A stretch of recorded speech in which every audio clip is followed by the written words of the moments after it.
We have already seen हमारे पास L1 है, L2 है, L इंफिनिटी है। अब अगर कोई भी एक सीक्वेंस हम उठाएंगे Fn, हम ये चेक करेंगे कि अगर ये L1 में कन्वर्ज करेगी तो क्या वो उससे हम इम्प्लाई कर सकते हैं कि L2 में कन्वर्ज करेगी।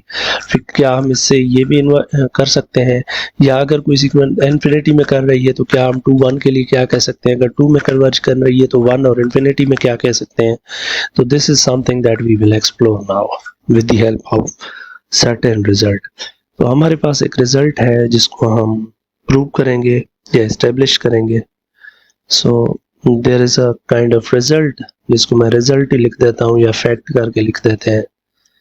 रिजल्ट है हमारे पास वो ये है कि अगर आपके पास कोई भी स्केलर सीक्वेंस है, कोई भी अगर आपके पास स्केलर सीक्वेंस है from n to k be a scalar sequence,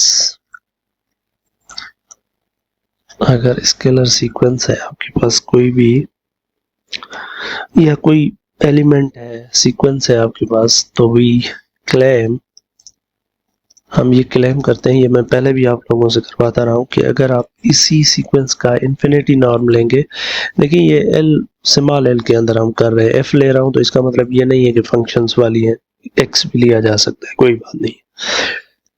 infinity norm is less than 1 norm, 2 norm, and then 2 norm is less than equal to the 1 norm of F. We can prove this, not a big deal. Acha, let's see the proof for this, or the sketch of the proof. Okay, so let's consider this now first. ये एक component है Fj, ठीक है, और इसका मैं absolute value ले रहा हूँ एक कंपोनेंट का, और दूसरी साइड पूरी सीक्वेंस का 2 नॉर्म ले रहा हूँ। कौन सी साइड, क्या ये ठीक है, इसमें कोई इशू है? एक साइड पे सिर्फ एक कंपोनेंट का एब्सोल्यूट लिया है, दूसरी साइड पे यानी हमने L2 लिया हुआ है। ये हम पहले भी डिस्कस कर चुके हैं, आई थिंक कोई बड़ा मसला नहीं है। मतलब एक साइड पे पूरी सीक्वेंस का नॉर्म है, दूसरी साइड पे एक कंपोनेंट की वैल्यू है। या आप ऐसे समझें कि अगर आपके पास 2 नॉर्म इसका है तो वो कैसे लिखते हैं, आप स्क्वायर करके लिखेंगे तो आप सम देते हैं j equal to 1 to infinity F J का स्क्वायर, ये होता है ना। अब अगर इनमें से एक कंपोनेंट हम उठाते हैं तो वो एफ जे हो जाएगा स्क्वायर। अब स्क्वायर कैंसिल कर दें तो ये इनइक्वालिटी हमारे पास मौजूद है ऑलरेडी। अच्छा, हर j के लिए ये for all j inside n, तो इन पर्टिकुलर अगर यहाँ पे आप सुप्रीमम भी ले रहे हैं ना j इनसाइड n, तो भी ये साइड छोटी ही रहेगी क्योंकि हर j के लिए ये छोटा है। अब ये इन्फिनिटी नॉर्म बन जाएगा f का, और ये हमें पता चल चुका है कि ये f से छोटा है, 2 नॉर्म से छोटा है f के। अब मैं डेवलप करूंगा कि 2 नॉर्म और 1 नॉर्म के अंदर क्या रिलेशनशिप है। फॉर दैट अगर आप 2 नॉर्म कंसीडर करें और इसका स्क्वायर कंसीडर करें तो ये आपका summation j equal to 1 to infinity F J का square. Then I can write this sum j equal to 1 to infinity of F J multiplied with F J, right. अच्छा, अब मुझे आप बता सकते हैं कि अगर सिर्फ मैं कंपोनेंट एफ जे लिखूं और दूसरी साइड 1 नॉर्म लिखूं एफ का, तो कौन सी साइड बड़ी होगी?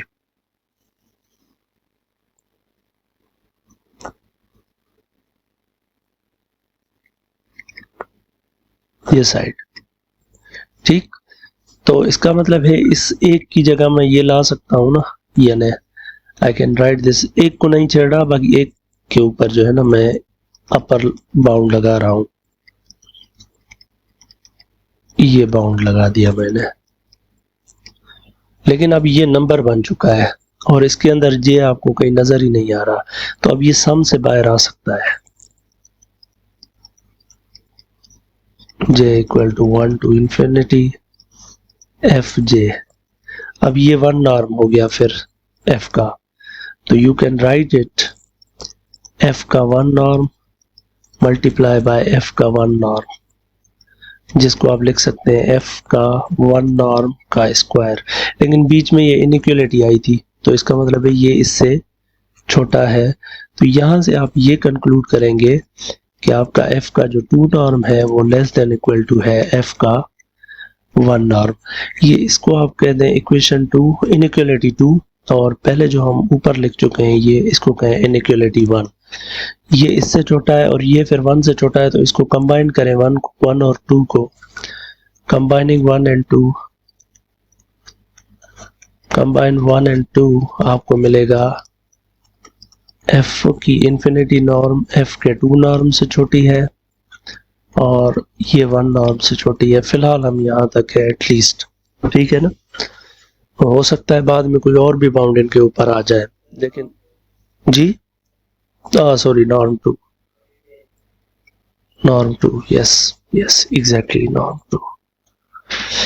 अच्छा, अब ये इनइक्वालिटी इंटरेस्टिंग है।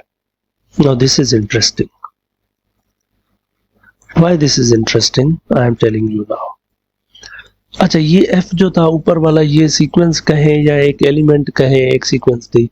अब अगर मैं एक जो है वो सीक्वेंस fn उठा देता हूं, अगर वो कन्वर्ज कर रही है f को n1 नॉर्म L1 में, अगर ये L1 में कन्वर्ज कर रही है तो इसका मतलब है कि fn माइनस f का 1 नॉर्म 0 को जाएगा as n tends to infinity, अगर 1 नॉर्म में कन्वर्ज कर रही है तो ये इनइक्वालिटी ऊपर वाली में अगर आप fn माइनस f यहाँ रिप्लेस कर दें पूरी इनइक्वालिटी के अंदर, तो इनइक्वालिटी ये बन जाएगी fn minus f infinity norm less than equal to fn minus f का 2 norm less than equal to fn minus f का 1 नॉर्म, और ये ग्रेटर देन इक्वल टू 0 है।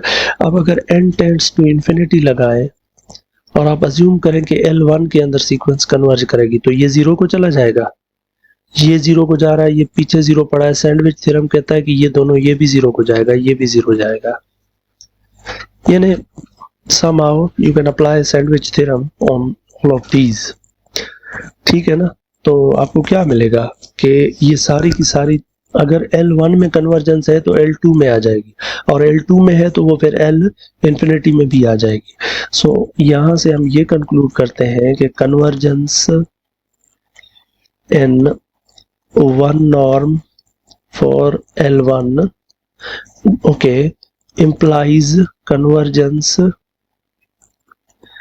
in 2 norm, which implies convergence in L infinity, but all of these are in the L1, L2 and L infinity setting। ऐसा ना हो कि आप इसको जो है वो ये चीज हुई कि अगर 1 में कन्वर्ज कर रही है तो 2 में कन्वर्ज करेगी, 2 में कन्वर्ज कर रही है तो इन्फिनिटी में कन्वर्ज करेगी। हाँ, इतना भी कह सकते हैं अगर सिर्फ 2 में है तो वहां से इन्फिनिटी मिल जाएगी।